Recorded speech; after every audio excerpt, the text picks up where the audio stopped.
You got it. I'm gonna.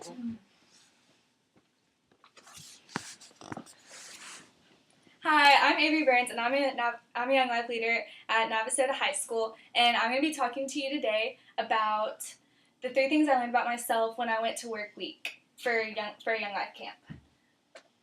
My sources are my personal experiences, interviews from Abby Howden and Sarah Burns, younglife.org, the Bible, quotegarden.com, youtube.com, and workjoke.com. The 3 points that I have are that I need to fully rely on God. He's my strength in everything I do, and I literally cannot do anything without Him. I also learned about the effects that complaining can have on others around you, and how not complaining and encouragement can just lift the whole spirit of the room. And the 3rd thing I learned is how hard it is to be a waiter or waitress, and how hard they have it because they just are super stressed all the time. Work week is what the younglife.org described as, in an ad for Crooked Creek. It said, Crooked Creek needs your help to get camp ready so kids can have an unbelievable experience at camp this summer. And that's what it is like we're just cleaning everything and redoing everything, and there's people painting the outside of the places that they live in and sleep in, and the kitchen, and there's people that take rocks out of the rock bed, clean the rocks, then clean the bed, then put the rocks back in. People that are working on the disc golf course, people that are doing like the laundry and putting curtains up, and there's just so much. There were days that I didn't want to get up before everyone else, and because since I was a server, I had to prepare breakfast for everybody. And there were just days that I didn't want to do that, but I had to remember that in order for them to have energy to do their job, I had to do my job. And that's whenever I really just had to think about the Lord and about why I was there.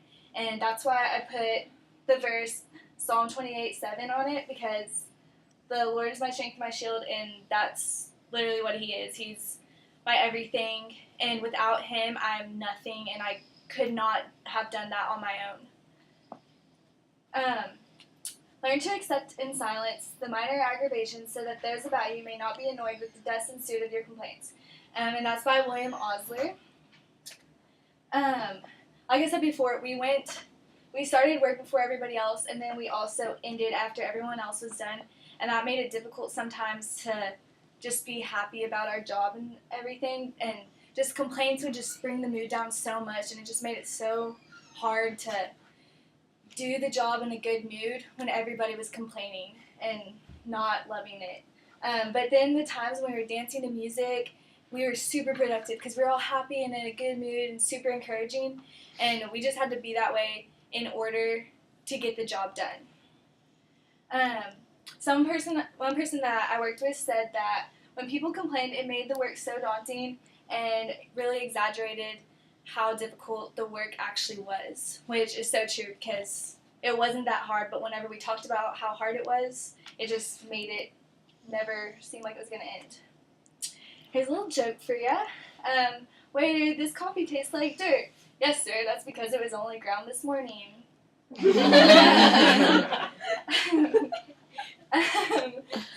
yeah, being a server, everything was super fast-paced, and people were in crazy moods at all different times of the day. Like breakfast, people would be cranky because they didn't get enough sleep, and sometimes at lunch, people just wanted their food because they were in the heat all day. They just wanted to be refueled, and they're glad to be inside.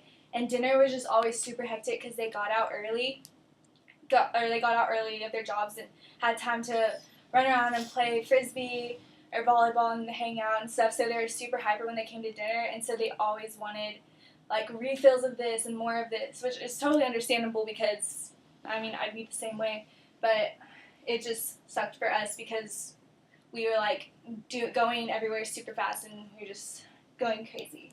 My sister used to be a waitress, and I talked to her about it, and she said that sometimes people would take problems out on her, and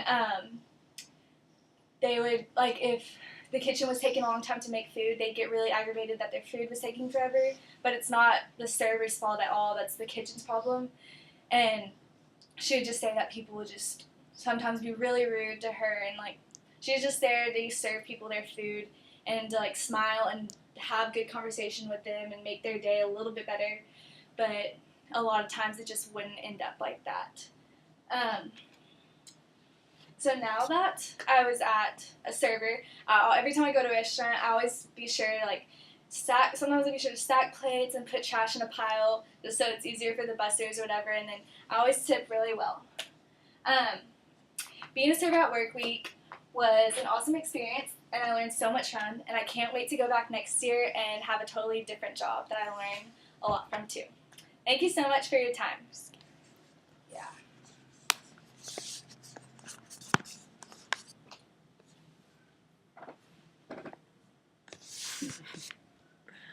Oh.